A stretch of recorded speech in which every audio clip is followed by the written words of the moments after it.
పెంగల్ తుఫాన్ ప్రభావంతో ఉమ్మడి నెల్లూరు జిల్లాలో భారీ వర్షాలు కురుస్తున్నాయి. నాయుడుపేటతో పాటు పెళ్లకూరు, ఓజీలి మండలాల్లో శుక్రవారం అర్ధరాత్రి నుంచి ఎడతెరిపి లేకుండా వర్షం కురుస్తుంది. ఈదురు గాలులో కురుస్తున్న వర్షం కారణంగా ప్రజల ఇళ్లలో నుంచి బయటకు రాలేని పరిస్థితి నెలకొంది. వర్షం కారణంగా ఎప్పుడూ రద్దీగా ఉండే బస్టాప్తో పాటు ప్రధాన వీధులన్నీ నిర్మానుషంగా కనిపించాయి. ఇప్పటికే అధికారులు లోతట్టు ప్రాంతాల ప్రజలను అప్రమత్తం చేశారు. హెల్ప్ లైన్ సెంటర్లను ఏర్పాటు చేశారు. ఇక నాయుడుపేటలో ఇప్పటివరకు 63.3 మిల్లీమీటర్ల వర్షపాతం నమోదైనట్లు అధికారులు తెలియజేశారు. ఈరోజు రేపు జిల్లా కలెక్టర్ తిరుపతి వారి యొక్క ఆదేశాల ప్రకారం పిల్లంగ్ సైక్లోన్ అనేది తీరం మధ్యాహ్నం దాటుతుంది. దానికి కానీ ఏంటంటే నాయుడుపేట మండలంలో ఉన్నటువంటి ప్రజలందరూ కూడా అప్రమత్తంగా ఉండాలని ముందస్తు జాగ్రత్తగా హెచ్చరిస్తున్నాం. అదేవిధంగా ఏంటంటే ఈరోజు మధ్యాహ్నం 2 గంటల పైన తీరం దాటే అవకాశం ఉంది.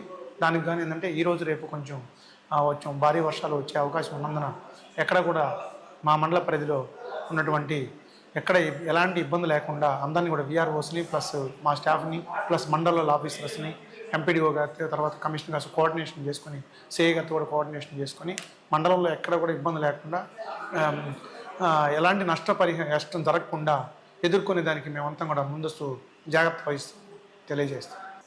ఇది ఈరోజు రేపు జిల్లా కలెక్టర్ తిరుపతి వారి యొక్క